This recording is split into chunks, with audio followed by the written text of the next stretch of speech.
오늘 말씀은 디모데전서 2장 1절에서 8절까지 말씀입니다. 디모데전서 2장 1절에서 8절까지 말씀 우리 같이 한번 읽겠습니다. 시작. 그러므로 내가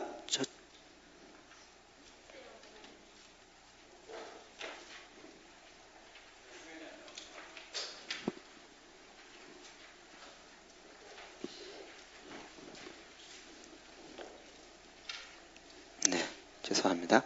그럼 디모데전서 2장 1절에서 8절 같이 읽겠습니다. 시작.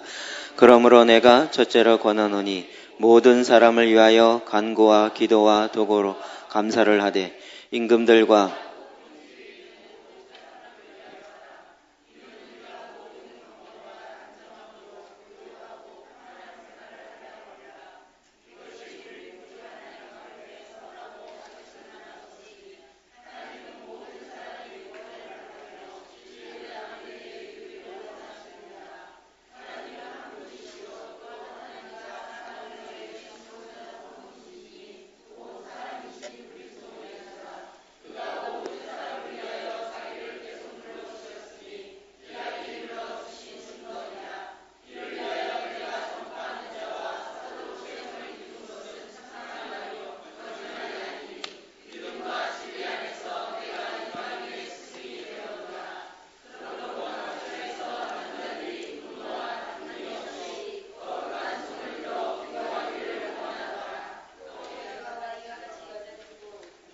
네, 8절까지 감사합니다.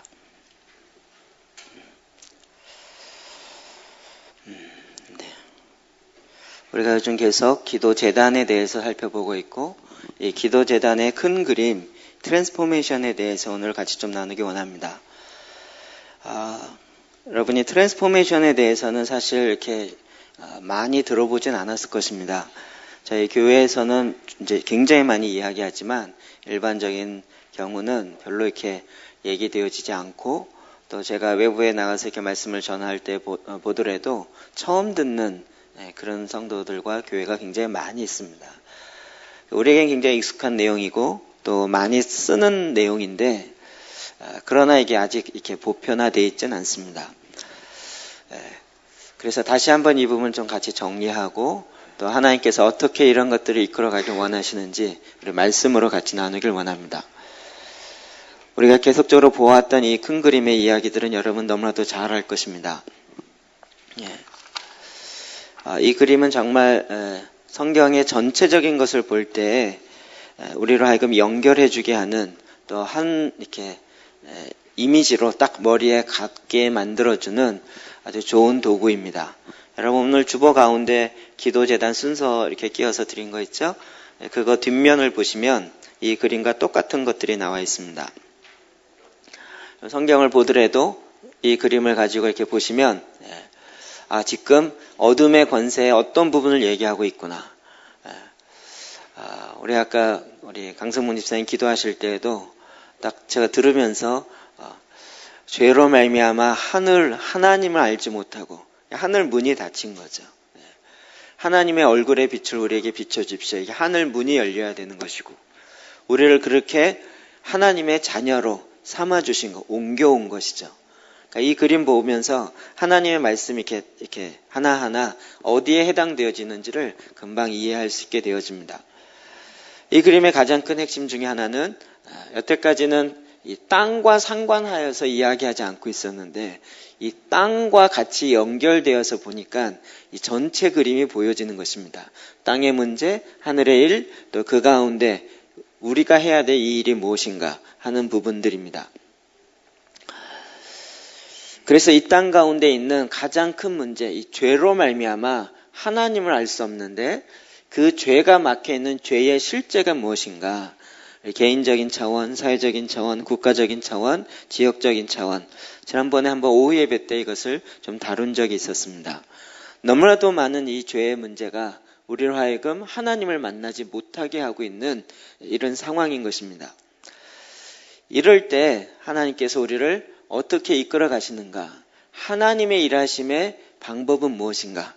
여러분이 혹시 트랜스포메이션 스쿨을 했던 사람은 이 그림 좀 이해할 것입니다. 하나님께서는 이와 같은 인간의 또 이 세상의 죄의 문제와 전체적인 문제를 풀어가기 위한 하나님의 이야기를 우리 가운데 풀고 있습니다. 그래서 역사가 히스토리죠. 그의 이야기. 인간의 이야기가 아니라 하나님의 이야기예요. 하나님께서 어떻게 이 상황, 이 지구를 향하여, 이 땅을 향하여 하나님이 지으신 이 모든 세상을 향하여 어떻게 일하시는가, 일하심의 이 프로세스, 과정은 무엇인가 하는 점들을 우리가 하나씩 살펴보았었습니다. 먼저 하나님이 이 땅의 상황을 파악하십니다. 이 땅의 상황이 어떠한지, 죄가 얼마나 관영해 있는지, 또 이 땅 가운데 제사장들이 있는지, 이 땅 가운데 어떤 재단이 쌓여지고 있는지를 하나님께서 보고 계시는 것이죠. 그리고 이제는 그 땅에 대한 하나님이 사명을 정하십니다. 이건 하나님이 정하시는 것입니다. 우리가 정하는 것이 아니고. 그래서 내가 지시할 땅으로 가라, 내가 이런 곳으로 가라, 내가 명한 그곳에 제단을 쌓아라, 그곳에 성전을 지어라, 주님이 계속 지정해주고 있는 그런 하나님의 역사하심들을 볼 수 있습니다. 그러면서 사람의 목표가 아닌 하나님이 목표를 갖고 계십니다. 하나님의 목적. 이 세상을 지으신 분도 하나님이시요, 나를 지으신 분도 하나님이시기 때문에 나를 창조하신 목적은 하나님이 갖고 계십니다. 그건 내가 만들어내는 것이 아니요, 하나님이 나를 어떻게, 왜, 어떠한 목적을 갖고 만들었는지를 우리는 하나님께 물어야 한다는 것입니다. 그래서 하나님이 이 땅 가운데 지금, here and now, 여기에서 지금 이 시대, 오늘이라고 이야기하는 이 시점에 하나님의 이 목표를 이루기 위해서 어떠한 것을 해야 할지를 하나님이 목표를 정하시고 그것을 이룰 수 있는 한 사람, 한 그릇을 택한다라는 것입니다. 그래서 아브라함을 택하였고, 그래서 모세를 택하였고, 그래서 여호수아를 택하였고, 그래서 엘리야를 택하였고, 그래서 다윗을 택하였고, 그래서 한 사람 한 사람을 택하여, 그리고 바울을 택하고 디모데를 택하여서 이 문제를 해결하기 위한 한 사람을 정하는 것이죠. 그리고 이제는 그에게 명령하십니다. 여기까지가 하나님의 일하심의 과정의 5단계라고 우리는 알고 있습니다. 여러분 이거 다 이해 안 해도 괜찮습니다. 우리 트랜스포미션 스쿨에 8주 동안 이걸 하나씩 하는데 여러분이 여기서 5분 듣는다고 다 이해가 되면 공부하는 사람이 좀 아깝죠? 이해 안 돼도 괜찮습니다. 제가 그냥 흐름만 이야기합니다. 그래서 하나님이 그 위임받은 한 사람 가운데, 오늘은 뭐 이렇게 여기가 빠졌어.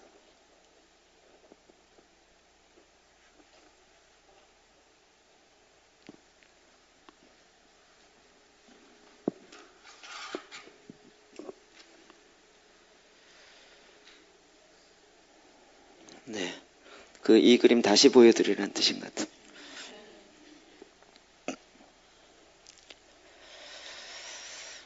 저희가 이건 스쿨 할 때만 우리가 같이 보고 하는 것인데 여러분의 수준이 이걸 들을 만한 수준이 돼서 그래서 하나님께서 한 사람을 택하시고 그 사람에게 위임하시기 시작합니다. 내가 너에게 지시할 땅으로 가라. 내가 너에게 명령한 것을 행하라. 너는 땅 끝까지 이르러 내 증인이 되라. 너는 가나안 땅을 정복하라. 너는 내가 이루라고 하는 이 이스라엘을 회복하라. 너는 내가 눈물의 선지자로 불렀노니 네가 아무리 외쳐도 이스라엘 백성이 회개하지 않을 거지만 그러나 너는 외쳐라. 예레미야에게 이야기했던 것처럼 그렇게 한 사람을 정하시고 그에게 그 시대적 사명을 위임하시는 것입니다. 위임하시면서 이 한 사람에게 이끌어가는 6개의 요소가 있습니다. 위임하면서 그 가운데 하나님의 마음을, 하나님의 비전을 불어넣습니다. 그래서 하나님의 마음이 그 안에 들어오게 되어지는 것입니다. 여기에는 단지 잘되고 성공되어지는 것뿐만 아니라 구약에 나타나는 많은 선지자들은 정말 인간이 생각하기에도 도저히 이해되지 않는 그런 참 특이한 요소들이 많이 있습니다. 뭐 왼쪽으로 누워있는다든지 오른쪽으로 누워있는 벌거벗는다든지 아예 그 땅에 토굴에 들어가 있는다든지 오히려 이 어둠의 시대에 선지자들이 사람으로는 감당하기 힘든 그런 일들을 명하시는 하나님의 모습이 볼 수 있습니다. 혹은 창녀랑 결혼하라고 하신다는 등 여러 가지 이런 직접적인 하나님의 마음을 불어넣는 그런 일들, 그런 요소를 행하십니다. 이거는 나의 비전이 아니라 하나님께서 아버지의 마음을 불어넣는 것입니다. 그랬을 때 이제는 우리가 그것을 잡고 하나님을 만나는 그 언약의 자리에 들어갑니다. 이 세 번째 요소가 우리가 지금 계속적으로 하려는 기도의 제단에서 이루어지는 것입니다. 이 기도의 제단 가운데 아버지의 말씀 가운데 얼굴 앞에 지성소 안에 보좌 가운데 들어가서 하나님이 나에게 주시는 이 언약의 내용이 무엇인지 그곳에 가서 우리의 정체성이 회복되어지고 우리가 하나님의 위로를 받고 새 힘을 얻고 하나님의 지시사항을 받는 그 자리, 그 지성소 안으로 들어가는 것입니다. 여러분, 성경에 나오는 모든 인물들, 하나님의 사역을 감당했던 인물들은 이렇게 하나님을 실제로 만났던 사람들입니다. 하나님을 만나지 않고는 우리가 바른 그리스도인으로 살아갈 수가 없습니다. 오늘 저와 여러분이 하나님을 만나시기를 주의 이름으로 축복합니다. 여러분, 그 언약의 자리에 들어갈 때 하나님이 정확하게 명령과 계명과 지시사항을 줍니다. 그 땅의 경계를 정하시고 어떻게 해야 될지를 방법을 알려주십니다. 사람의 방법으로 하나님이 나에게 주시는 그 명령을 수행하는 것이 절대 아니라 하나님이 지시하고 하나님이 명령하는 대로 그 말씀을 받고 순종해야 하는 것입니다. 여러분, 이 한 요소를 우리가 올바로 깨닫지 못하면 그 앞으로 발전되어지지 못합니다. 오늘 오후 예배 때 이 하나님의 지시사항이 어떻게 되어지는지를 오전과 연결해서 조금 더 보려고 합니다. 그러면서 네가 이 내 계명을 지키고 내 지시사항을 지켜 행할 때 어떠한 축복이 있을지, 어떠한 내가 너와 영원토록 함께 하겠다라고 약속하십니다. 하나님이 우리에게 주신 언약의 약속.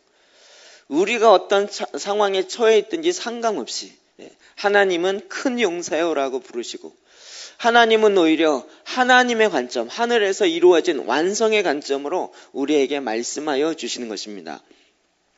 그리고 이 일을 감당할 수 있도록 하나님께서 위로부터 하나님의 은혜와 성령의 기름 부으심을 통하여 이 일을 감당하여서 하나님이 세워놓으신 하나님의 목표, 하나님의 목적을 한 사람으로부터 시작하여 이루어지게 되는 것입니다.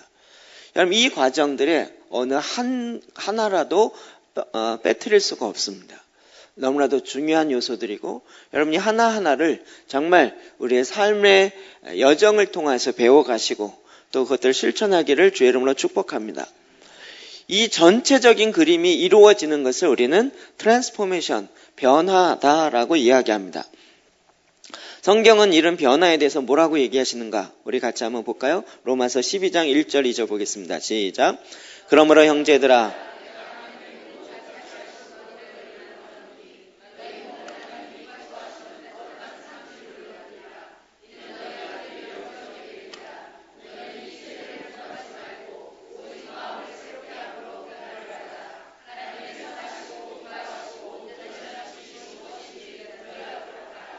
아멘. 저는 트랜스포메이션을 처음 들었을 때는 비디오로 보기 시작했고, 그 다음에는 이 비디오가 이제 도시와 국가적 변화, 변혁, 보통 변화는 체인지라는 단어를 이렇게 번역할 때 변화로 하고, 트랜스포메이션은 그냥 변화가 아니라 이 화학적 변화, 이런 차원이기 때문에 아예 변혁이라는 단어를 씁니다.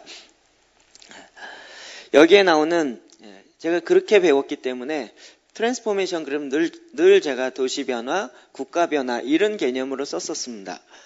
그러면서 거기에서 나오는 책들을 보기 시작하고 또 여러 가지 계기가 되어서 그와 관련된 내용, 또 자료들, 또 실제 이런 일들을 계속적으로 해왔고 지금 돌이켜 보니까 그것이 한 10년 정도 한 것 같습니다.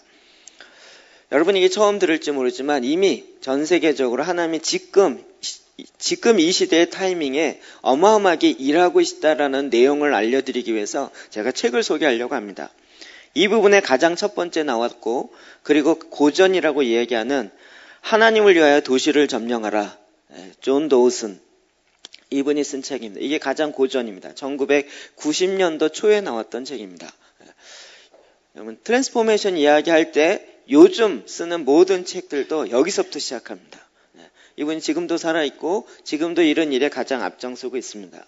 이러면서 미국의 밥 베켓이라는 목사님이 미국의 한 지역에서 한 지역이 트랜스포메이션 되어지는 걸 경험하게 되는데 그게 지역을 바꾸는 기도라는 책으로 나오기 시작했습니다. 이 사건을 통하여 미국의 목회자의 무덤이라고 이야기했던 한 도시 가운데 하나님의 보내심을 받고 들어갔던 목사님이 그곳에서 자기의 무덤 자리를 아예 사놓고 내가 여기에 나의 뼈를 묻는다라는 그런 마음으로 그 지역을 향한 하나님의 일하심을 순종하면서 나아갈 때 전에는 알지 못했던 많은 일들의 실제적인 변화가 일어나는 것을 보게 됩니다. 이것도 다큐멘터리로 이렇게 트랜스포메이션 비디오 1에 작성되어 있습니다. 그러면서 이런 영향들이 전 세계에 흘러가면서 요즘 나오는 책 제목 자체가 이렇습니다. 세상을 뒤집어라. 세상을 뒤집어라. 평범한 사람이 세상을 바꾸는 7가지 방법. 그냥 특정한 어떤 탁월한 어떤 목사님들이 하는 것이 아니라 평범한 성도들이 이 세상을 뒤집을 수 있다. 세상을 뒤집어라. 교회 밖으로 나간 복음, 길거리 복음, 이런 내용들의 예언들이 요즘 계속 이야기되고 있습니다. 그러면서 이런 것들이 학문적으로 정리되어지면서 T-월드라는 트랜스포메이션 월드인데요. 원래는 글로벌과 로컬이라는 두 단어를 합성해서 글로컬이라는 단어, 신종 단어를 만들었습니다. 하나님은 글로벌하십니다. 그러나 그 일의 실제는 스몰하게, 로컬, 지역, 한 사람으로부터 시작합니다. 그래서 이 두 가지가 양극단인 것 같지만 이게 어떻게 하나가 되어서 이루어지는가? T-월드, 그 다음에 T-라이프, 이게 다 트랜스포메이션과 관련되어진 내용들입니다. 갑자기 뒤에 트랜스포메이션, 이 책에 서문을 쓴 릭 워렌 세들백 교회 목사님이 서문을 쓰면서 이렇게 얘기했습니다. 김치 발명 이래 가장 위대하고 엄청난 지혜가 가득한 책이다. 릭 워렌. 릭 워렌이 김치를 되게 좋아하는가 봅니다. 이러면서 실제적으로 이런 일들이 점차 발전하기 시작하고 이 일의 가장 실제적인 전략가이고 이 일을 하면서 미국으로부터 시작하여 그 다음에 콜롬비아 ICM 교회, 그 다음에 전 세계적으로 퍼져가면서 트랜스포메이션 월드라는 선교단체가 만들어지고 여러분이 영상을 전에 한번 본 적이 있는데 아프리카 전 대륙이 기도의 날을 정해서 처음에는 남아공으로부터 시작했지만 남아메리카 공화국에서부터 시작했지만 한 도시에서 하고 그 다음엔 나라 전체가 하고 그 다음은 대륙 전체가 하는 그래서 하루를 기도하는 날로 정해서 아프리카 전체가 기도하는 그런 일을 기획하고 주도하면서 이끌어갔던 사람이 에드 실버소라는 사람입니다. 이분이 제일 첫 번째 쓴 것이 아무도 멸망하지 않기를 라는 책이고요. 두 번째로 나온 것이 기도 전도라는 것입니다. 전도와 기도가 어떻게 연결되어 있는가, 그리고 도시 전체를 어떻게 기도함으로 도시 전체가 어떻게 주님 앞에 돌아오게 할 것인가 라는 아주 자세한 또 굉장히 탁월한 계획들이 있습니다. 그리고 제일 마지막으로 최근 나온 것이 아예 트랜스포메이션, 변혁이라는 책으로 이렇게 나왔습니다. 다 한 사람의 저자에서 쭉 흘러가는 내용입니다. 제가 책을 소개하는 것은 이게 요즘은 이렇게 흔한 얘기입니다. 한국만 모르고 있지 흔한 얘기입니다. 보편적인 얘기입니다. 왜요? 하나님이 지금 하고 계신 일이기 때문에 그렇습니다. 한국은 지금도 500년 전 존 칼빈 따지고 웨슬리 따지고 하지만 물론 그들이 했던 너무나도 많은 공이 있고 그 시대에 감당해야 될 그 일을 목숨 걸고 했습니다. 500년 전에 했습니다. 그러나 지금도 우리가 고일을 해야 된다는 것이 아니라 지금 하나님이 우리에게 말씀하신 그 시대적 사명을 이루어야 하는 것입니다. 여러분, 그것을 어떻게 할 수 있을까요? 또 어떻게 그것을 하나님이 명하실까요? 이 모든 것들이 다 성경 가운데 나와 있습니다. 오늘 우리가 읽었던 이 말씀입니다. 여기에 너희는 이 세대를 본받지 말고 오직 마음을 새롭게 함으로 변화를 받아. 여기서 변화를 받아. 이게 트랜스폼입니다. 트랜스폼. 트랜스폼이라는 단어가 별로 유명 안 하다가 트랜스포머라는 영화가 나오기 시작하면서 아이들이 너무 좋아했습니다. 차가 추추 하면 로봇가 바뀌고 그러면서 그 로봇 다 신기하게 막 변형되어지는 그런 로봇으로 바뀌는 트랜스포머. 그래서 요즘 이렇게 애들 완구점에 가도 그런 이렇게 장난감들이 나타나서 이렇게 막 돌리고 막 하면 자동차가 되고 다시 이렇게 하면 그게 이제 변화가 된다는 거예요. 완전히 새로운 변혁이에요. 트랜스폼이라는 단어를 이야기할 때마다 제가 설명하는 것이 있는데 그것은 바로 두 단어의 합성이라는 거죠.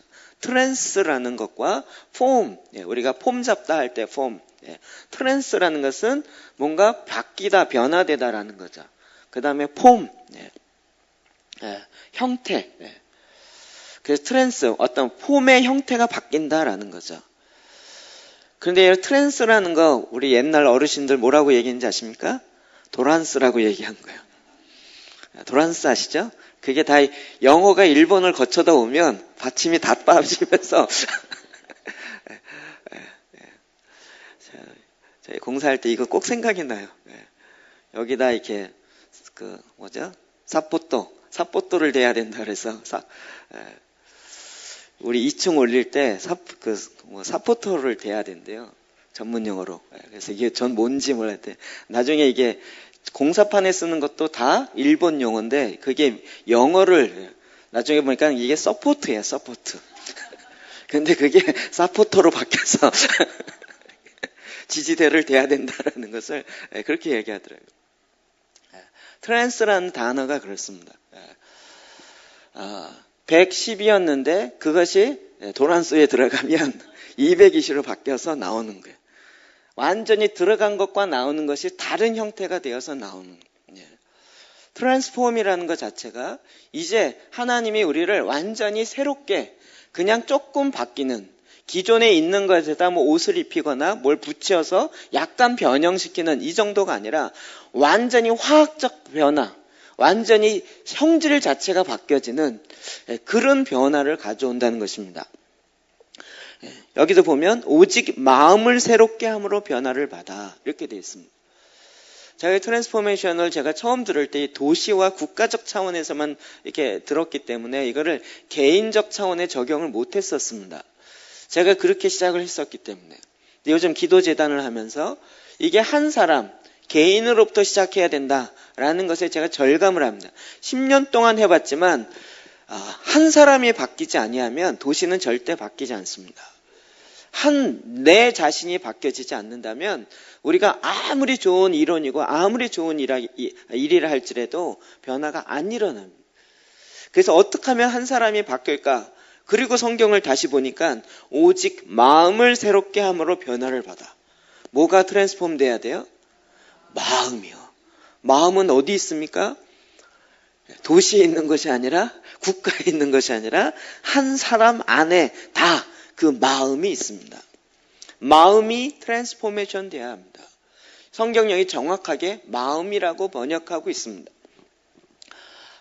NIV 성경도 그렇고 영어 성경도 그렇고요. 대부분 번역하면서 그들이 갖고 있었던 개념이 없는 히브리어나 헬라어에는 그 개념이 있는데 문화적으로 바뀌어지면서 없는 개념이 있으면 이것을 잘 번역을 못 해냅니다.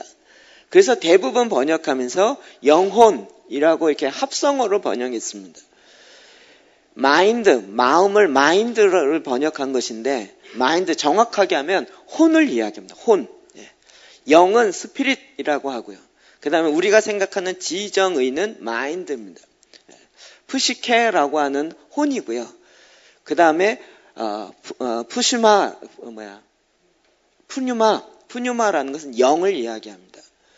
여기서 지금 이 성경에서 이야기하는 것은 너희 마음을 새롭게 하라. 무슨 얘기입니까? 우리의 지정의가 트랜스폼 돼야 된다는 것입니다.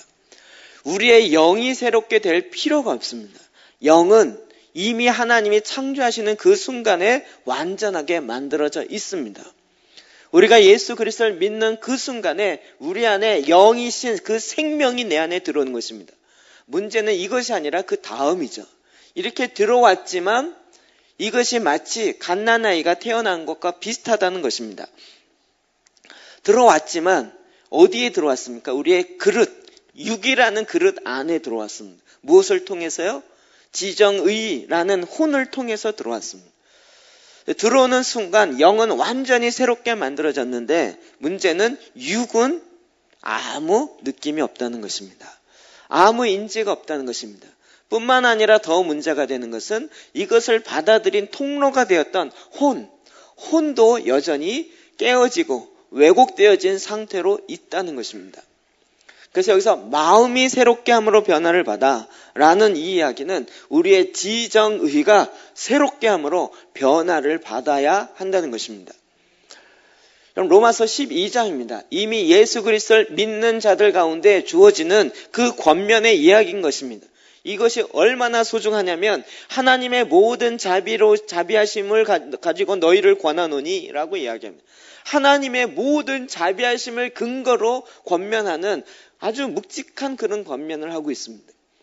로마서 12장의 굉장히 핵심적인 구절입니다. 우리의 마음, 혼이 변화를 받아야 합니다.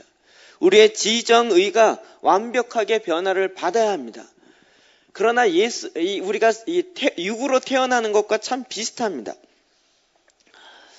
우리는 자꾸 이 부분에서 우리의 지정의가 변화되지 않은 상태에서 신앙생활을 하려고 하니까 내 방법, 인간의 방법대로 하나님을 믿고 하나님을 섬기려고 하는 잘못되어진 방법을 택하게 되는 것입니다.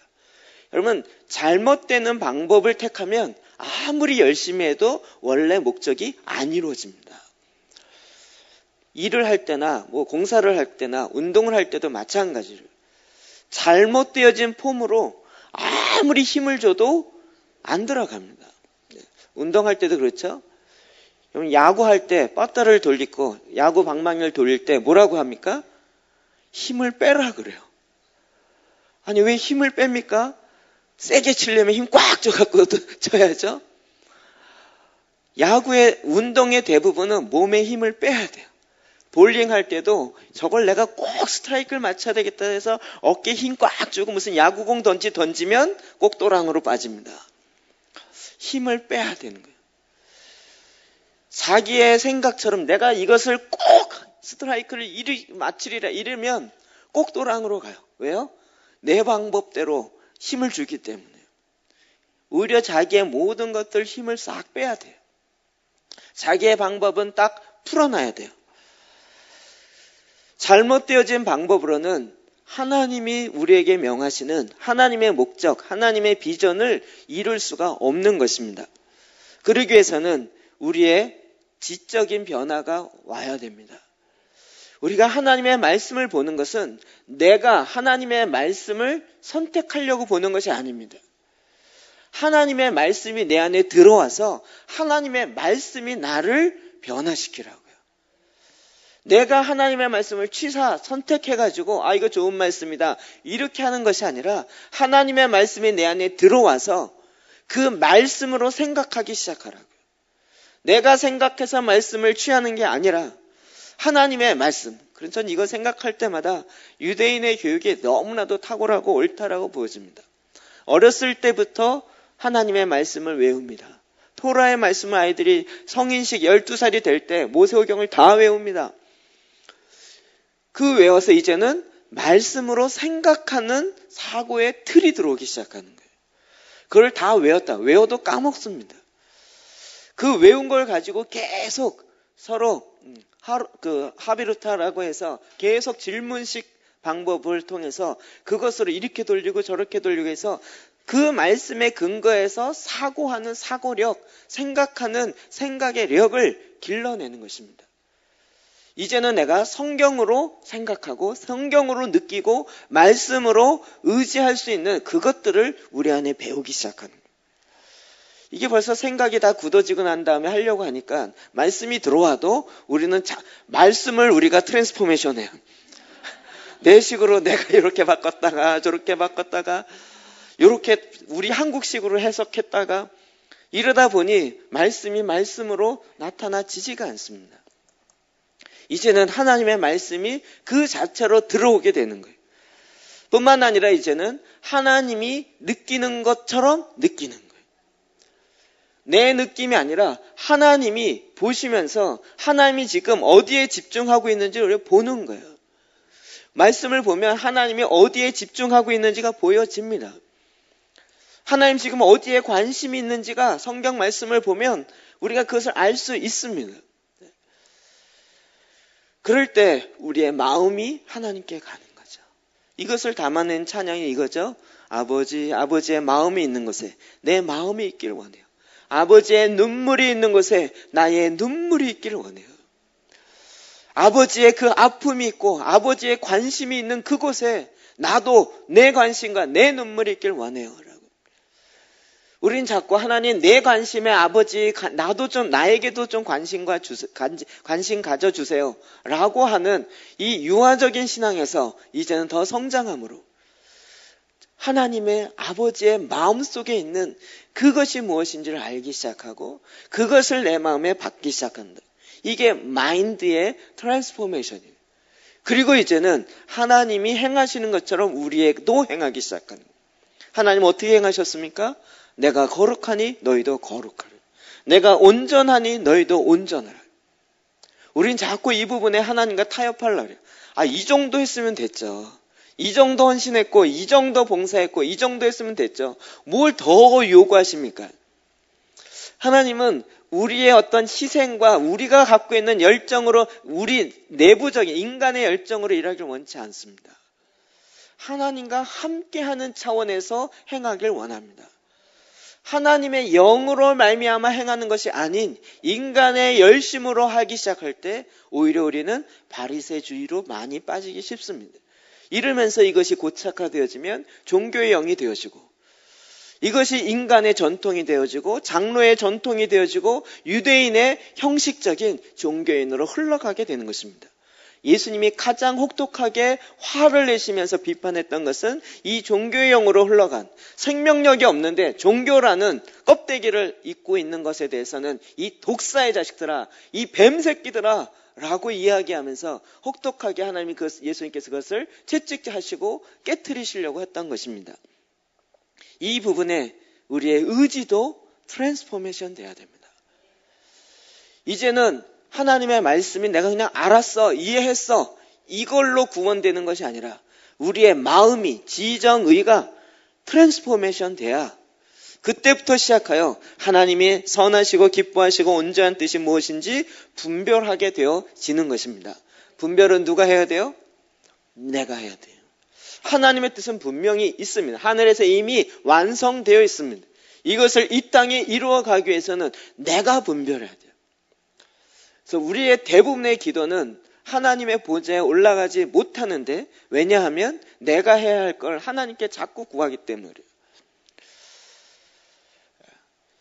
하나님이 아무 응답하지 않는 이유는 뭐예요? 그건 네가 할 일이다. 네가 할 일이다. 네가 할 일을 왜 자꾸 나한테 이야기하냐. 우리에게 그것을 할 수 있도록 하나님이 이미 우리 안에 다 심어놓고 만들어 놓으셨습니다. 고린도후서 3장 18절 말씀 같이 읽어볼까요? 시작.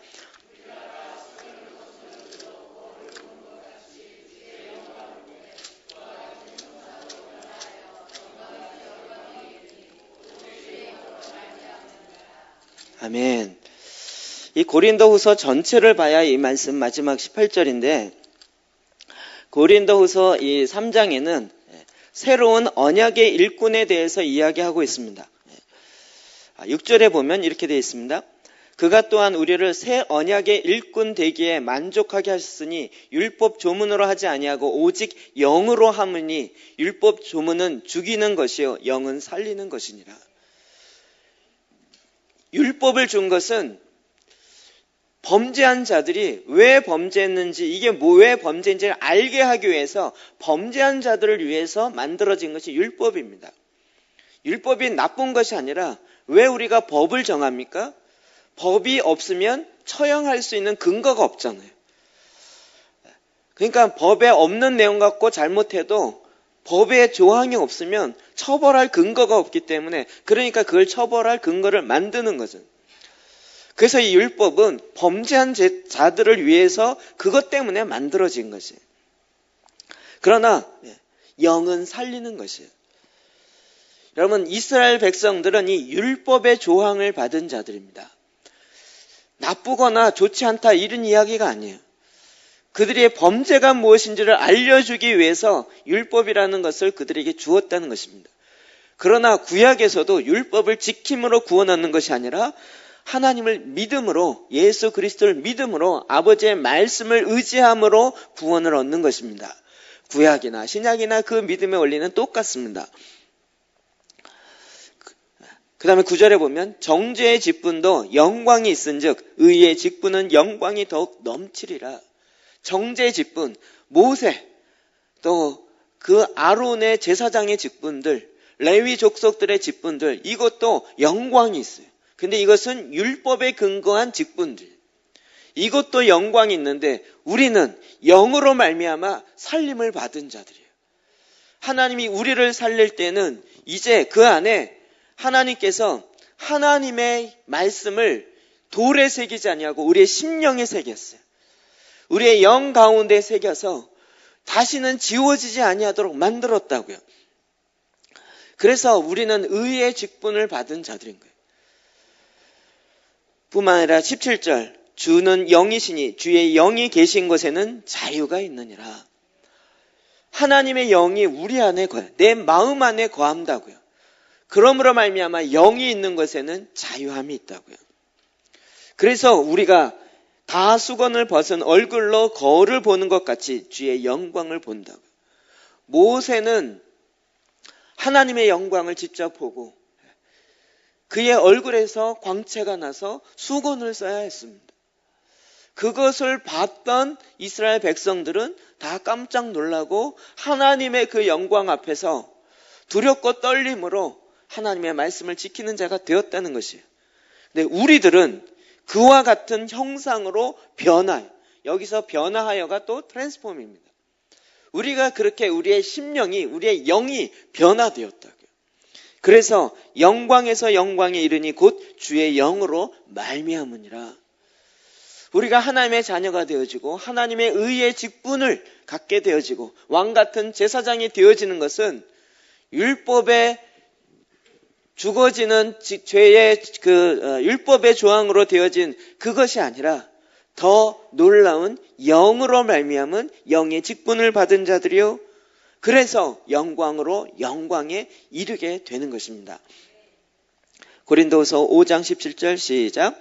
그런즉 누구든지 그리스도 안에 있으면 새로운 피조물이라. 이전 것은 지나갔으니 보라 새 것이 되었도다. 아멘. 그리스도 안에 있는 자에게는 새로운 피조물, 새롭게 만들어졌다고요. 뭐가 만들어졌습니까? 내 영이 만들어졌어요. 지정의가 만들어진 거 아닙니다. 영이 새롭게 만들어졌어요. 그런데 그 영이 만들어져서 우리의 혼 안에 담겨졌는데 이제 이 혼은 그 영으로 말미암아 살아가는 갓난아이와 같이 반응해야 한다고요. 우리의 육을 보면 이걸 알 수 있습니다. 여러분, 상상만 해도 너무나도 웃기면서도 말도 안 되는 얘기지만 아이가 태어나는데 태어나자마자 10살로 태어난다고 생각해 보십시오. 아이를 딱 낳았는데 애가 딱 나오면서 어머니 수고하셨습니다. 10개월 동안 배 안에서 나를 간직하느라고 너무 고생 많으셨습니다. 내가 나와서 보니 나의 어머니시군요. 나오자마자 말을 하고 나오자마자 상상도 하기 어려운 얘기죠. 태어난 순간 그가 그의 자녀이고 생명을 갖고 있고 인간이고 인간으로 살 수 있는 모든 요건은 다 갖추고 있습니다. 그러나 그때부터 살아나가기 시작해야 됩니다. 우리도 새 생명, 영이신 그 영이 내 안에 들어오면서부터 이제는 내 안에 생명으로 났습니다. 이제는 방법이 영으로 말미암아 자유함을 갖고 영으로 말미암아 살아가는 하나님을 의지하여 살아가는 새로운 방법으로 살기 시작해야 된다고요. 그걸 뭐가 알아요? 혼이요. 지정의가 알기 시작해야 된다.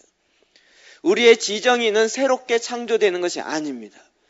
우리의 지정의가 이제는 다시 구원의 완성에 이루어야 하는 것입니다. 그래서 두렵고 떨림으로 이루어야 한다.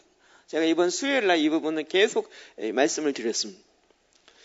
우리의 지정의도 이제 구원받은 자의 구원의 완성을 향하여 달려가야 하는 것입니다. 그래서 우리의 영으로 육의 행실을 죽이면 살리라. 하나님의 영이 있는 자는 하나님의 자녀들이니라.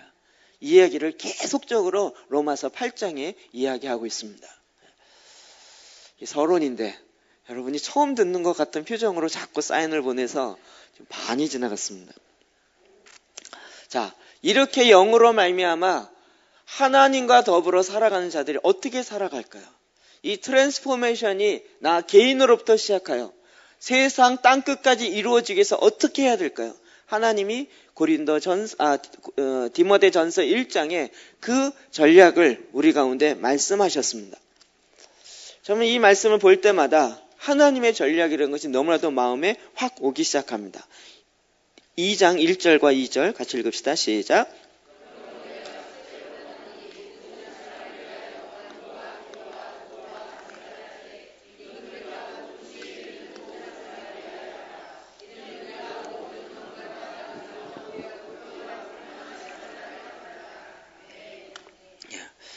디모데에게 권면하고 있습니다. 디모데는 에베소의 첫 번째 감독이었고 에베소 지역은 사도행전 17, 18장에 나타난 사도 바울이 복음을 전하다가 도시의 트랜스포메이션이 일어나는 그런 지역이었습니다. 도시의 반까지 20만 명 정도 살았을 거라고 예측하는데 10만 명 저가 크리스찬이 되어지는 그 정도의 어마어마한 50% 크리스찬 되어진 도시. 그렇게까지 이르렀고 그 도시의 첫 번째 감독이 디모데였습니다. 네, 그 사도 바울이 옥에 갇히니까 그리고 에베소에 일어나는 아데미 여신부터 시작하여 계속적으로 일어나는 많은 문제로 인하여 어려움이 있었고 그 어려움에 대처하기 위해서 사도 바울이 지시사항을 주는 것입니다.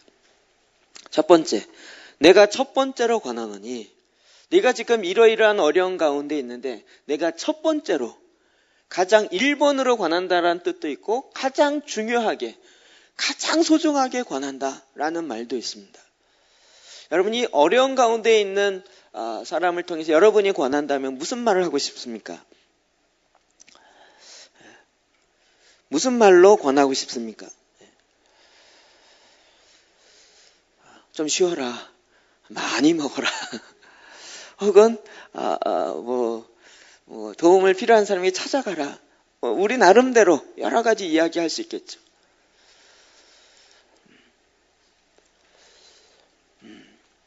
그런데 사도 바울은 첫 번째로 권하는 게 뭐냐면 모든 사람을 위하여 간구와 기도와 도구와 감사를 하되. 간구와 기도와 도구와 감사를 하되. 뭘까요? 이게 다 기도와 관련된 얘기입니다. 간구 기도를 하고 또 기도를 하고 도구 기도, 중보 기도의 이야기입니다. 또 감사함으로 기도하라는 모든 일에 기도하라고. 모든 사람을 위하여. 첫 번째로 권하노니 기도하라는 거예요. 여러분, 우리에게 첫 번째로 중요한 것은 기도하는 것입니다. 교회에 와서 첫 번째로 모든 성도가 배워야 할 첫 번째 일은 새가족 교육이 아니라 기도하는 것을 배워야 합니다. 아이가 딱 태어났습니다. 태어나면 제일 먼저 보는 게 뭐죠? 숨을 쉬어야 되는 거예요. 엄마 뱃속에 있을 때 숨 안 쉬었나요? 안 쉬었습니다. 탯줄을 통하여 쉬었지 자기 폐로 쉰 적이 없습니다. 이제 밖으로 나오면서 자기 폐로 처음으로 숨을 쉬어야 됩니다. 근데 안 태어나면 어떡하죠? 궁뎅이를 때려서라도 쉬게 만듭니다. 그래서 으앙 하고 터뜨리고 그 허파에 있는 꽈리들이 쪼그러져 있었던 것이 처음으로 공기가 들어가고 그러면서 울기 시작하는 거예요. 여러분 그 우는 걸 통해서 그 녀석 굉장히 목소리 우렁차네 이럴지 모르지만 태어난 아이의 입장으로 볼 때는 엄청난 충격이라고요. 숨을 안 쉬다가 갑자기 숨을 쉬면서 그 고통으로 말미암은 울음이라고요. 그래서 요즘 이제 분만할 때 그렇게 안 하는 경우가 많이 있죠. 거꾸로 두는 거, 여러분 태어나면서부터 계속 10개월 동안 이렇게 꾸리고 있었는데 나오는데 안 온다고 다리 잡고 거꾸로 세워서 허리를 갑자기 눕히는 거, 이게 보통 고문이 아닙니다. 아이들의 입장을 대보지 못하니까 엉뚱한 식으로 출산할 때 일을 많이 했습니다. 기독교육하면서 이런 것도 배웠어요. 그래서 어떻게 하면 자연분만 속에서 가장 편안하게, 또 수술실에 그 아주 밝은 서치라이트 같이 해치는 그거 아이들 눈에 엄청 안 좋습니다. 그래서 요즘 자연분만 한데 보면 어둡게 하고 또 수중분만하거나 별의별 일의 이야기들 많이 나오죠. 근데 정말 하나님이 주신 지혜들이 그 가운데 있습니다. 근데 첫 번째 나자마자 뭐 해야 된다고요? 숨을 쉬어야 된다고요. 그리스도인이 되어지자마자 첫 번째로 해야 될 것이 무엇이라고요? 기도하는 걸 배워야 된다고요. 여러분, 그 기도혁명이라는 책에 보면 1장에 나오는 내용이죠. 어렸을 때부터 귀신에게 바쳤던 그 청년. 그러면서 7살인가 8살 때부터 사람을 살인하기 시작하고, 그리고 자기 자신을 귀신에게 그 영을 완전히 팔았기 때문에 아예 공중부양하고 영혼 이탈을 하면서 다니는 그 청년. 교회를 무너뜨리려고 접근했다가 그 교회 목사님이 그걸 알고 금식하며 기도하면서 오히려 그 청년이 그 교회 앞으로 떨어지게 만든. 그리고 그가 다시 그의 마음속에 하나님의 영이 들어가고 깨어나고 난 다음에 그리스도인이 되어지고 나서 그가 그동안 경험했던 모든 영적인 실제를 이야기했던 것이에요. 여러분, 그 조물린대 목사님 그 얘기를 듣고 도저히 믿어지지 않고 이해되지 않고 이 말이 거짓인 것 같아서 하나님께 10일 동안 금식하면서 하나님 이 이야기 실제입니까? 영의 세계 실제입니까? 그 청년이 했던 이야기예요. 목사님, 제발 모든 성도를 기도하는 성도로 가르치십시오. 기도할 줄 아는 성도로 가르쳐 주십시오. 사탄이 꽁꽁 묶고 있는데 이것을 끊을 수 있는 힘이 성도들에게 없어서 계속 20년 동안 30년 동안 묶여 있습니다. 이것을 끊어낼 수 있는 힘이 있으면서도 불구하고 사용할 줄 모르고 있습니다. 제발 기도하는 훈련을 시키십시오. 모든 성도가 태어나는 그 순간부터 기도할 수 있도록 제발 훈련하여 주십시오. 사탄이 우는 사자와 같이 한 번 물면요, 그 이빨을 절대 푸는 법이 없습니다. 거기서 다시 우리가 그 묶임으로부터 자유함을 얻으려면 기도할 줄 알아야 합니다. 우리는 기도파를 이야기하는 것이 아닙니다. 이건 너무나도 당연한 이야기입니다. 숨 쉴 줄 알아야 됩니다. 우리의 싸움이 무엇인지를 정확하게 봐야 하는 것입니다. 하나님 이렇게 우리에게 싸울 수 있는 모든 준비를 다 갖추고 있으십니다. 에베소 6장 18절 말씀 볼까? 시작. 모든 기도와 간구를 하되 항상 성령 안에서 기도하고 이를 위하여 깨어 구하기를 항상 힘쓰며 여러 성도를 위하여 구하라. 아멘. 로마서 6장 18절, 그 앞에 전신갑주 얘기가 쭉 나옵니다. 전신갑주를 입고 그것을 가지고 그 다음에 가장 해야 할 일이 무엇인가? 그것이 바로 항상 성령 안에서 기도하고 이를 위하여 깨어 구하기를 힘쓰며 여러 성도를 위하여 구하라. 정말 한 절 안에 이 4번이나 기도해라는 얘기를 계속 말하고 있습니다. 기도와 간구를 하되 항상 성령 안에서 기도하고 깨어 구하고 힘써 구하고 여러 성도를 위하여 구하라고. 여러분, 하나님의 전신갑주를 입어야 사탄과 싸워 이길 수 있습니다. 전신갑주가 뭔지도 모르면 전쟁 가운데 나아갈 수조차도 없습니다. 뿐만 아니라 안 입고 있는 것만큼 사탄에게 당하게 되어 있습니다. 그런데 이제는 전신갑주를 입고 그냥 로봇처럼 서 있는 것이 아닙니다. 이제 언제 칼을 써야 할지, 언제 구원의 투구를 써야 할지, 언제 진리의 띠를 띠고 이 진리의 띠를 의지하여 힘을 발휘해야 될지를 알아야 합니다. 언제 압니까? 성령 안에서 기도할 때 압니다. 화살이 날라오면 믿음의 방패로 막고 적을 향하여 나갈 때는 성령의 검으로 찌르고 이걸 할 줄 알아야 하는 것입니다. 이게 뭘로 가능하다고요? 성령 안에서 기도할 때 이것들이 움직여지기 시작합니다. 대부분 전신갑주를 입고 있는 사람들이 지금 10년째 이동하지 않고 보쳐 쓰면서, 왜요? 성령 안에 기도하지 않기 때문에. 파리가 날아드는데도 나는 움직이면 안 돼. 무슨 로마의 그 근위병처럼 움직이지 않는 그 존재가 되어서 어떻게 이 칼을 써야 할지, 어떻게 이 의의 흉배를 써야 할지 알지 못하고 그냥 그대로 당하고만 있어요. 땀 삘삘 흘면서도 움직이지 않고 있어요. 하나님은 그러라고 전신갑주를 입으라고 한 것이 아닙니다. 모든 기도와 간구를 하되 항상 성령 안에서 기도하라고요. 기도하기를 배워야 한다고요. 하나님은 왜 우리에게 이렇게 기도하라고 말씀하십니까? 에스겔서 36장 37절 시작. 주 여호와께서 이같이 말씀하셨느니라.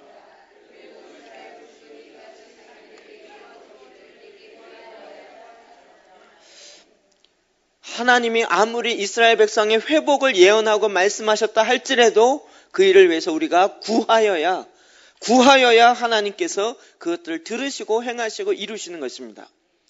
우리를 향한 하나님의 뜻이 완성되어 있는데 그렇다 할지라도 우리가 이 땅에 그것이 이 땅에 이루어질지어다 라고 기도해야.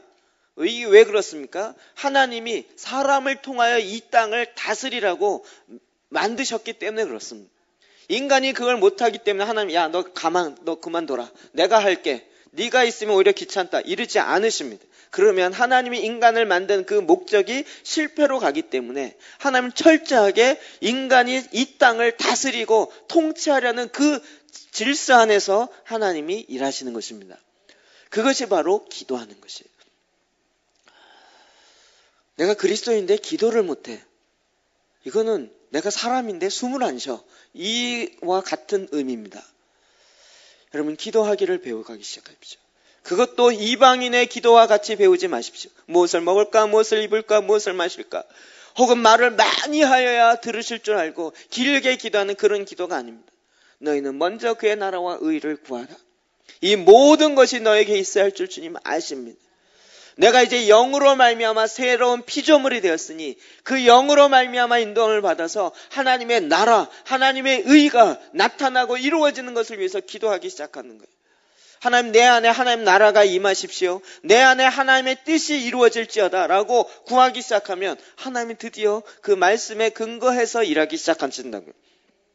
에베소 6장 12절 시작. 우리의 씨름은 혈과 육을 상대하는 것이 아니요 통치자들과 관세들과 이 어둠의 세상 주관자들과 하늘에 있는 악의 영들을 상대하며. 아멘. 우리의 씨름은 혈과 육을 상대하는 것이 아닙니다. 우리의 씨름이 무엇인지 알아야 합니다. 내 자신을 트랜스포메이션 하기 위해서 나와 싸우는 것이 아닙니다. 전 이거 생각할 때마다 제가 어렸을 때 교회 다니면서 제 인생의 목표가 극기였습니다. 나를 이기자, 극기, 자기를 이기자. 나와 싸움이라고 생각했어요. 인생은 자기와의 싸움이라는 거예요. 많은 철학자들이 이야기했고 또 설교 시간에도 그렇게 얘기해서 그런가 보다라고 생각하고 저는 나와 싸워야 된다고 생각했어요. 그런데 우리의 싸움은 혈과 육을 상대하는 것이 아닙니다. 우리의 싸움은 혈과 육을 상대하는 것이요 아니요 통치자들과 권세자들과 이 어둠의 세상 주관자들과 하늘에 있는 악의 영을 상대함이라. 여러분, 아까 그 책갈피에 있는 그림 생각나십니까? 우리의 싸움은 혈과 육에 대한 것이 아니라고요. 이 층천에 잡고 있는 통치자들, 권세자들, 어둠의 세상 주관자들, 하늘에 있는 악의 영들과 대항하여 싸운다고요. 그 위에 디모데전서 2장 2절에 보면 임금들과 높은 지위에 있는 모든 사람을 위하여 기도하라고. 왜요? 통치자, 권세자들을 위해서 기도하라고요. 왜 그렇습니까? 그들에게도 그 권세는 하나님으로부터 왔습니다. 시장이 예수를 안 믿는 사람이고 다른 종교를 갖고 있다 할지라도 그 권세, 도시를 다스릴 수 있는 권세는 하나님이 그에게 위임하신 것입니다. 그렇기 때문에 그를 위해서 기도하라고요. 그가 사악한 왕이 아니라 할지라면 그를 위해서 기도하라고요. 비록 그가 사악한 왕이라 할지라도 그를 위해서 기도하라고요. 왜 그렇습니까? 이는 우리가 모든 경건하고 단정함으로 고요하고 평안한 생활을 하려 함이라. 우리가 이 땅에 하나님의 뜻을 이루기 위해서 이 일이 있어져야 한다는 거예요. 여러분, 권세자들, 권위자들 위해서 기도하십시오. 자녀들은 여러분 이걸 기도하지 않고 불평으로만 이렇게 표현하지 마십시오. 부모에 대해서 불평해요. 선생님에 대해서 불평해요. 나라의 대통령에 대해서 불평해요. 성경은 그렇게 이야기하지 않습니다. 그거 불평해서 바뀌어지지 않습니다. 이 세상은 자꾸 대통령 바꾸면 된다고 생각해요. 여러분 딱 까놓고 이야기해 봅시다. 우리가 지금 2번에 걸쳐서 야당 정부가 두 번에 다 했고 여당이 또 다스렸고 2번이나 왔다 갔다 했습니다. 여러분 어떤 게 더 낫습니까? 뭐가 더 낫습니까? 속된 말로 그게 그거 아니라고 생각 안 드십니까? 누가 잡든 비슷하지 않습니까? 누가 잡는다 해서 정말 완전히 트랜스포메이션이 일어나는, 처음에 공약할 때는 정말 이 나라를 뒤집고 정말 무슨 서민을 위한, 국민을 위한 뭐가 될 것 같지만, 그러나 정말 되고 나서 얼마나 바뀌었습니까? 안 바뀐 요인을 여러 가지 얘기할 수 있을지 모르겠습니다. 그러나 싸움의 대상을 잘못 알고 있기 때문에 그렇습니다. 우리의 싸움은, 우리의 씨름은 혈과 육을 상대하는 것이 아닙니다. 우리의 씨름은 여당과 야당의 싸움을 하는 그 차원이 아닌 것입니다. 공중의 권세를 잡고 있는 자들을 향하여 싸울 줄 알아야 합니다. 그럼 이게 세상 정치인들이 가능하겠습니까? 아니, 이름만 그리스도인이지 그냥 표 얻으려고 하는 그런 국회의원들이 과연 이 싸움을 가능하리라고 생각하십니까? 그러나 이 문제를 풀어내지 아니하면 우리는 결코 트랜스포메이션이 되지 않습니다. 자기 자신도 마찬가지입니다. 내 마음의 트랜스포메이션이 되려면 내 마음의 주권을 지금 누가 잡고 있냐고. 내가 잡고 있으면 결코 변화되지 않습니다. 주님이 자꾸 말씀하시는 거예요. 나에게 줘라. 너의 절대 주권을 나에게 맡겨라. 내가 너의 주다. 내가 너의 왕이다. 내가 너의 통치자다. 내 통치는 샬롬 왕이기 때문에, 평강의 왕이기 때문에 내가 너를 평강으로 다스릴 거다. 네가 너 자신을 평강으로 다스리기 원하지. 그런데 안 되지. 안 될 수밖에 없어. 나에게 맡겨라. 그 통치자가 이제는 주님으로 바뀌어져야 하는 것입니다. 디모데전서 2장 4절 5절에는 두 번째 이야기를 하고 있습니다. 시작. 하나님은 모든 사람이 구원을 받으며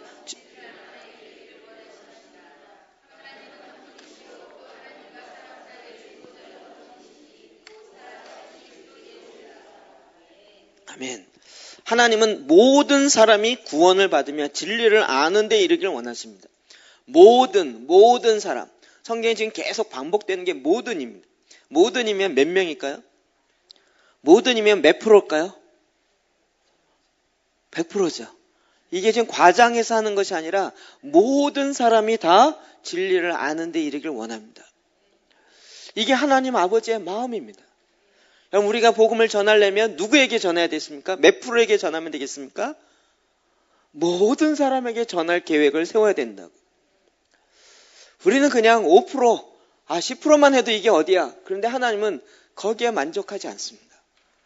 아까 에드실버서의 이 책에 아무도 멸망하지 않기를, 이게 다음에 베드로후서 3장 9절에 있는 말씀입니다. 시작.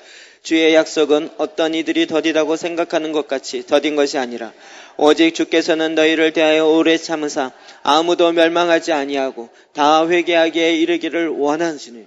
아멘. 아멘. 네. 아무도 멸망하지 아니하고 다 회개하기를 원하십니다.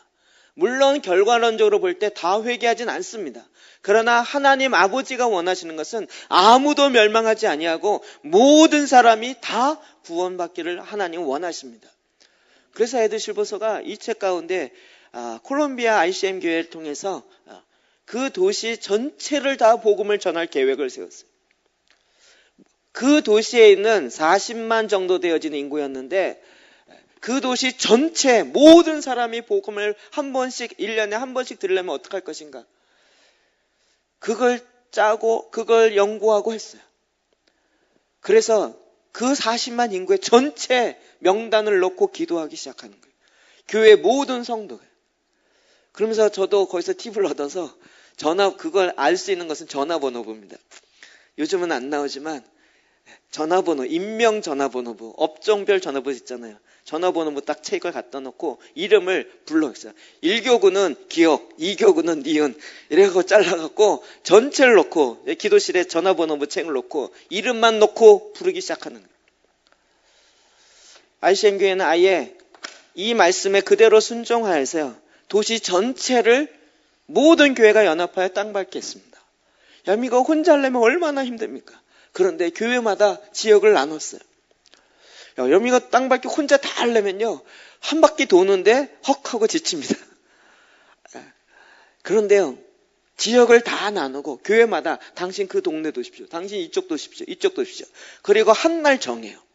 그리고 시작 그러면 자기 정해진 지역을 돌아요.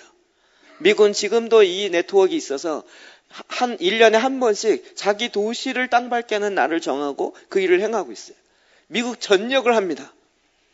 어떻게 해요? 자기가 맡은 도시 자기가 해요. 그리고 자기가 맡은 지역을 자기가 해요. 이거 해보니까 이건 가능해요. 가능해요.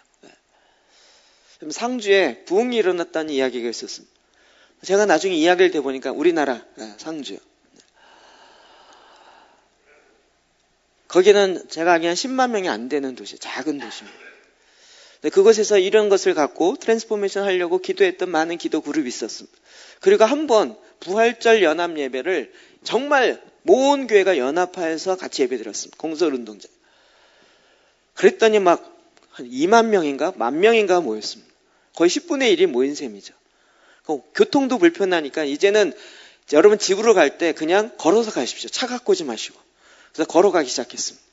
그런데 이 공설운동장에 사람이 걸어가기 시작하는데요. 차로 걸어가니까 다 퍼지면서 자동 땅 밟기가 됐어요. 그러니까 거기에 살고 있는 사람들이 기독교인이 이렇게 많았어? 그 줄이 끊임없이 걸어가는 거예요. 동네도 그렇게 크지 않고 퍼져가서 걸어가니까요. 그러면서 그 지역 전체가 땅 밟게 하게 된 거예요. 그러면서 거기에 기독교의 퍼센테이지가 작게 올라가기 시작한 거예요. 여러분 어느 세월에 우리가 하나님의 이 마음을 이루어갈 수 있겠냐고요. 하나님은 아무도 멸망하기를 원치 않으십니다. 우리가 세워놓은 기준에 이 정도면 됐지 이 모든 걸 내려놓으시라고. 이걸 트랜스포메이션 하라고. 나도 요 정도 변화됐으면 됐지. 그렇지 않습니다. 여러분 하나님의 마음을 알면 알수록 하나님의 마음이 어디 있는지를 알게 되어집니다. 누가복음 15장 4절 시작. 너희 중에 어떤 사람이 양 100마리가 있는 그 중에 하나를 잃으면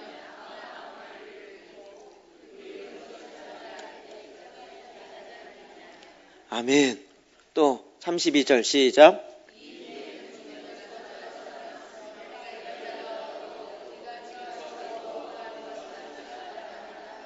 아멘. 누가복음 15장에는 공통적인 단어로 말미암은 비유가 3가 납니다. 첫 번째로는 잃어버린 양, 두 번째는 잃어버린 드라크마, 세 번째로는 잃어버린 아들. 잃어버린 양은 100마리였습니다. 100마리 중에서 한 마리를 잃었습니다. 근데 목자가 그 양을 안 찾겠냐고요. 찾고 찾아놨어요. 찾아내기까지 찾아다니지 아니하겠느냐. 그럼 그 한 마리 잊었으니까 이제 99마리 남았는데 아직 괜찮아. 야 찾지 마. 이럴 목자가 있겠냐고요. 당연히 없죠. 싹군 목자는 안 하죠. 그러나 찾아 나서지 않겠냐고요. 여러분 결혼하는 신부가 10 드라크마 중에서 하나를 잊었어요. 그럼 아직 9개나 있는데 이러겠냐고요. 온 집안을 다 청소하면서 그걸 찾지 않겠냐고요. 2 아들이 있는데 한 아들이 나가서 잃었다고요. 그 아들이 다시 돌아오는 것을 기뻐하며 즐거워하지 않겠냐고요. 아버지의 마음이 어디 있어요? 잃어버린 자를 향하여 있습니다. 아버지의 마음은 지금 나의 자녀들인데 잃어버린 자를 향하여 있다고요. 제가 북한을 향해서 하나님 이 마음을 받았다고 이야기했죠. 저는 북한에 대한 사명이 없는데 하나님이 그냥 기도하다가 하나님 그 마음을 줬어요. 그들 가운데 나의 자녀가 있다. 통일해야 된다라는 무슨 이념적 이야기를 하는 것이 아니에요. 무슨 흡수 통일이냐 평화 통일이냐 적과 통일 이런 차원의 이야기가 아니에요. 아버지의 마음이 그들 가운데 나의 자녀가 있다는 거예요. 누가 나의 자녀를 위해서 갈 거야? 여기서 막 하나님을 찬양해요. 기뻐해요. 주일날 너무나도 막 기쁨으로 자녀들이 찬양하니까 아버지가 너무 기뻐요. 그런데 눈은 한쪽을 향해 가고 있어요. 어디요? 아직 내 자녀가 돌아오지 않았어요. 그들이 찬양하는 걸 말미암아 기쁜 거 사실이고 그들과 같이 몸은 있어요. 그 집안에 같이 있어요. 그런데 시선은 항상 내 아들이 돌아오지 않을까? 라는 곳에 있어요. 누가 나를 위해서 갈까? 누가 나를 위해서 갈까? 나는 그들의 눈물을 씻기기 원하는데 누가 나를 위해서 갈까?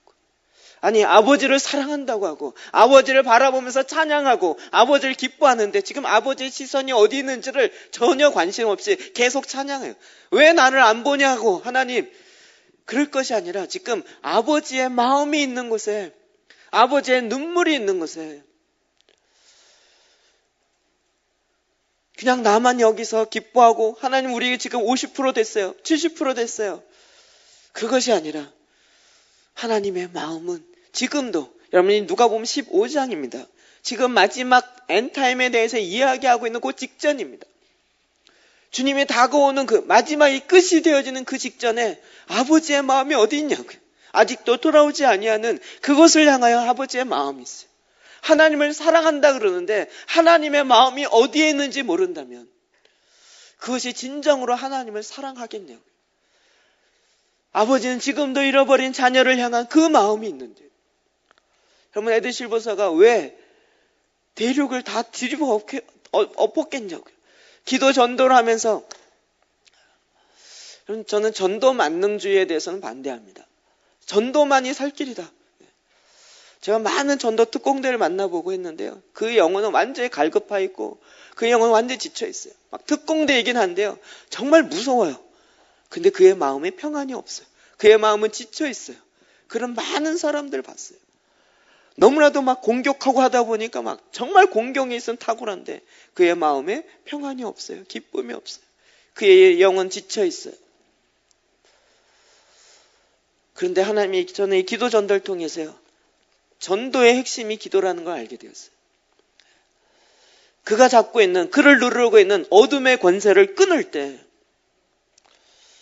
여러분, 제가 기도할 때 왜 소리치겠습니까? 돌파의 소리 함성이라고 이야기합니다. 브렉스루, 깨트리고 통과한다고요. 그를 잡고 있는 어둠의 세력들을 돌파해야 된다고요. 무너뜨리고 뚫어야 된다고요. 여러분, 그 돌파가 그냥 일어나겠냐고요. 하나님 도와주세요, 도와주세요. 이것이 아니라 그를 잡고 있는 어둠의 세력을 끊어야 됩니다. 내가 너를 끊고야 말이라. 여러분이 전쟁에 나가서 돌격 앞으로 할 때 그 총을 들고 나아가는 병사들의 그 함성 소리요. 총알이 빗발치듯이 오는데 그것에 돌격 앞으로 해서 그 총알을 향하여 달려가는 그 병사의 심정과 같이 외치기 시작하는 거예요. 내가 너를 구원하고 말이라. 우리의 감동을 줬던 영화 하나가 라이언 일병 구하기라는 영화였습니다. 스티븐 스필버그가 했죠. 감독했죠. 굉장히 큰 감동을 줬습니다. 한 어머니가 네 아들이 있었습니다. 네 아들이 다 군대 갔는데 하루아침에 세 아들이 전사했습니다. 그리고 이것을 그 어머니에게 전달해 주려고 하는 그 업무를 맡은 사람에 의해서 이게 정부에 들어가고 정부가 그 잃어버린 한 명의 라이언 일병을 구해라. 그래서 소대를 보냅니다. 이러면서 일어나는 일들을 영화했습니다. 감동을 줬습니다. 잃어버린 그 한 영혼이. 그것을 뚫기 위해서 한 명을 구원하기 위해서 소대가 갑니다. 그리고 그 소대원이 또 죽습니다. 그럼에도 불구하고 하나님은 그 잃어버린 한 영혼을 향하여 돌파하여 나아가는 것입니다. 사탄이 묶고 있습니다. 사탄이 완전히 잡고 누르고 있습니다. 숨도 제대로 못 쉬고 있습니다.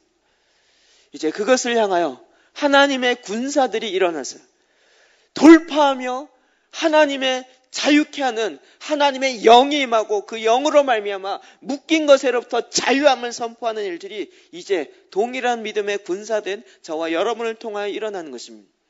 그래서 돌파의 함성으로 외치기 시작하는, 내가 이 말씀으로 말미암아 하나님이 일하시는 것을 볼고 말 것이라. 라고 하는 그 외침인 것입니다. 마지막 세 번째로는 디모데전서 2장 8절에 이렇게 말하고 있습니다. 시작. 그러므로 각처에서 남자들의 분노와 다툼이 없이 거룩한 손을 들어 기도하기를 원하노라. 아멘. 디모데전서의 2장에 나타난 전략만 제가 지금 쭉 살펴보고 있습니다. 마지막 세 번째로는 남자들을 향하여 이야기하고 있습니다. 남자들이 분노와 다툼이 없이 거룩한 손을 들어 기도하기를 원하노라. 남자들이 거룩한 손을 들고 기도하라는 거예요. 분노와 다툼이 없이. 어떤 사람이 이렇게 이야기했습니다. 남성의 이 체격 구조와 여자의 체격 구조를 이야기하면서 여자는 아이를 낳고 아이를 기르는 쪽에 이 신체 구조로 창조되었고 남자는 싸움을 위해서 신체 구조가 되어 있다는 거예요. 남자는 본질적으로 싸우길 좋아합니다. 그렇게 만들어져 있어요. 힘이 남아 돌아요. 그래서 이 싸움을 향해서 뭔가 나가지 않으면, 그런데 문제는 뭐냐면 누구와 싸우느냐인 거예요. 사탄과 싸우고 적과 싸우기 위해서 하나님 만들어 놓는데 사탄과 싸우지 않고 적과 안 싸우니까 결국 누구랑 싸워요? 아군끼리 싸우는 거예요.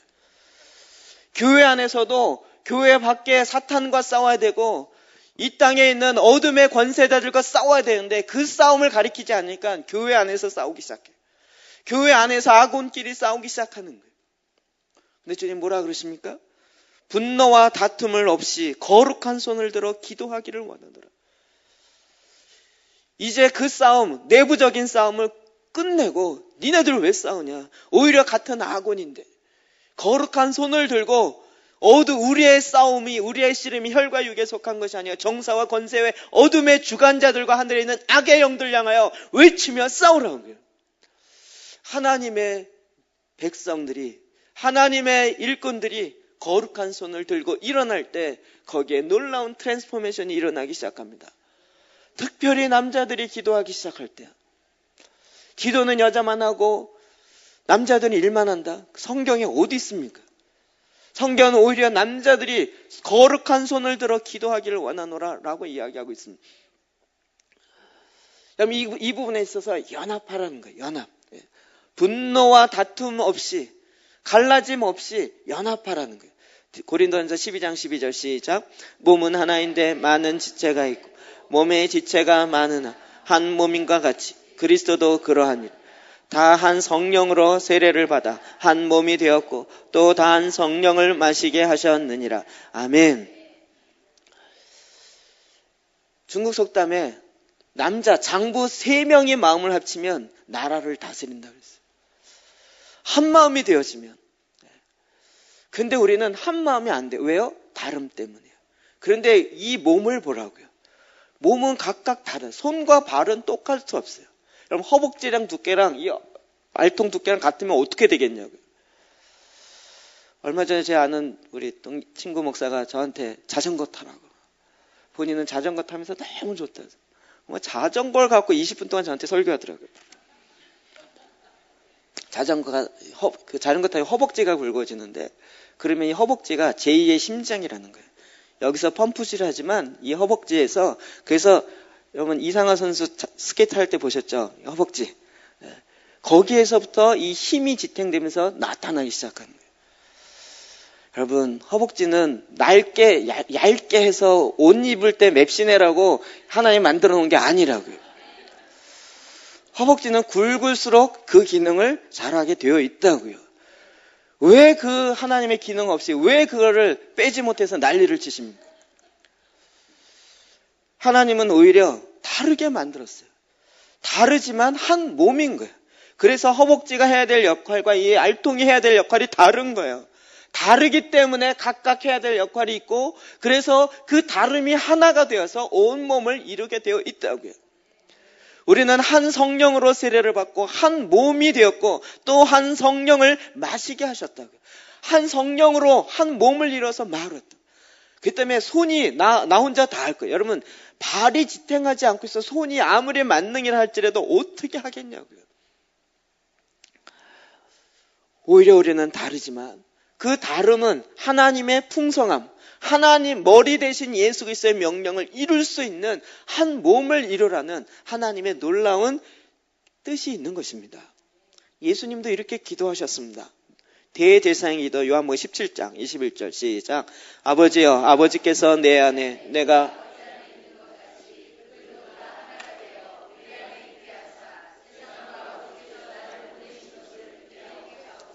아멘. 그러면 하나 되어지는 것이 무조건 하나일세, 우린 하나일세, 우리는 손에 손 잡고 하나 되어서 이래서 하나 됩니까? 그렇지 않습니다. 성경은 정확하게 방법까지 이야기하고 있습니다. 아버지께서 내 안에, 내가 아버지 안에 있는 것 같이 그들도 다 하나가 돼요. 우리가 하나 되려면 어떻게 해야 돼요? 우리 안에 예수 그리스도가 있는 거예요. 머리 되시는 예수 그리스도, 우리 안에 대장 되시는 예수 그리스도로 말미암아 손의 머리도 똑같고요, 발의 머리도 똑같다고요. 이 머리라고요. 예수 그리스도로 말미암아 하나이지 머리 없이 어떻게 하나가 될 수 있겠냐고요. 머리 없는 하나는 아무 힘을 발휘할 수가 없습니다. 목적을 위해서 하나 될 수 있을지 모르지만 금방 나눠질 수밖에 없습니다. 주님이 이렇게 말씀하신 거예요. 그들도 다 하나가 돼요. 나의 제자들도 다 하나가 돼요. 그들을 통하여 믿게 될 또 다른 사람들도 내가 아버지와 삼위일체 하나님이 하나인 것 같이 이 신비인 것처럼 우리 안에 있게 하사 세상으로 아버지께서 나를 보내신 것을 믿게 하여 주십시오. 라고 예수님도 십자가에 달리기 전에 대제사장 기도를 하셨던 것입니다. 예수 그리스도로 말미암아 하나 되지 않고는 하나님의 일을 할 수가 없습니다. 에베소서 4장 15절 16절 시작. 오직 사랑 안에서 참된 것을 하여 범사에 그에게까지 자랄지라. 그는 머리니 곧 그리스도라. 그에게서 온몸이 각 마디를 통하여 도움을 받음으로 연결되고 결합되어 각 지체의 분량대로 역사하여 그 몸을 자라게 하며 사랑 안에서 스스로 세우느니라. 아멘. 그럼 서로 각 지체가 연결되어서 결합된다고요. 이래서 각 마디를 통하여 도움을 서로 받게 되어 있다고요. 손가락이 정말 만능인 것 같지만 이 손가락은 팔뚝에 연결되어 있다고요. 그래서 연결되어서 같이 도움을 받게 되어 있다고요. 이 세상에 혼자 모든 것을 다 할 수 있는 사람 없습니다. 서로 연결되어야 합니다. 남자와 여자가 다릅니다. 아내와 남편이 각각 다릅니다. 우리에게 필요한 것은 이제 다르지만 함께 살아가고 함께 신뢰하고 함께 의지하고 함께 기댈 수 있는 그 마음을 갖는 것입니다.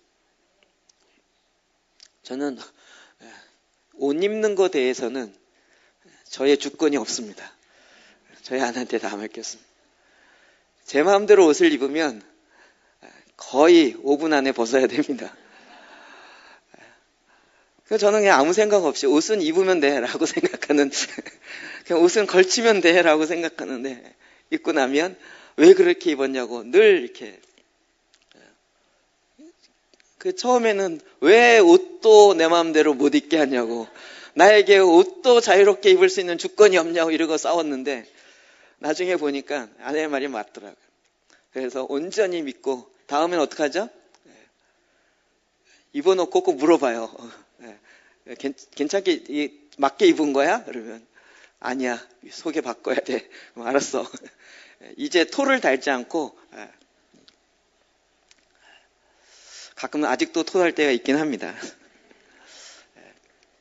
제가 그 부분은 몰라요. 감각이 없고 약해요. 그러나 저희 아내가 이야기하는 대로 그냥 따라갑니다. 처음엔 그게 무슨 말인지 몰랐어요. 당신이 옷을 그렇게 입으면 날 욕하는 거야 라고 얘기하는 게 뭔 의미인지를 몰랐어요. 그게 왜 당신 욕이야? 욕하는 사람 이상한 거지. 이러고 막 했었는데요. 나중에 그게 뭔 얘기인지 알겠어요. 이제는 그 여러 가지 부분에 제가 의지합니다. 그래서 제가 그분 아예 감각을 키울 생각을 아예 안 합니다. 그냥 물어보면 되니까. 물어보면 되니까. 서로 의지합니다. 저희 아내는 또 저한테 의지하는 것이 있고요. 이러면서 서로 신뢰하며 의지하며 나아가게 되어 있습니다. 여러분, 혼자 다 하는 것이 잘하는 것이 아니라 함께 할 줄 아는 것이 성숙함입니다. 그랬을 때 연결되어서 서로 도움을 주고받게 되어 있습니다. 지혜로운 며느리 어떻게 하는 거라고요? 시어머니 좀 알려주세요. 이게 지혜로운 며느리죠. 아이고 어머니 얘 구대타리로 하지 마세요. 내가 할 테니까 좀 놔두세요. 이게 뭐예요? 미련한 며느리인 거예요. 할 줄 알아도 어머니 어떡할지 모르니까 좀 도와주세요. 그러면서 서로 도움을 주고받게 돼 있다고요. 그게 지혜로운 거라고요. 좀 내가 할 테니까 냅둬. 이 말 좀 놔두시고요. 이제는 서로 도움을 주고받는. 내가 나 자신이 되기 위해서 손이 손대기 위해서는 발의 도움이 있어져야 합니다. 그럼 그것을 알아가고 이제 그렇게 서로 도움을 주고받으면서 연합되어지면서 내 자신의 트랜스포메이션이 일어나기 시작하는 거예요. 그럼 이것이 배워져야 우리가 도시를 바꾸건 국가를 바꾸건 함께 도움을 주고받으며 연합하며 할 수 있는 이 일들이 일어날 수 있는 것입니다. 또한 이 부분에 연합할 수 있는 가장 좋은 방법을 이 본문에 소개하고 있습니다. 거룩한 손을 들어 기도하기를 원하노라.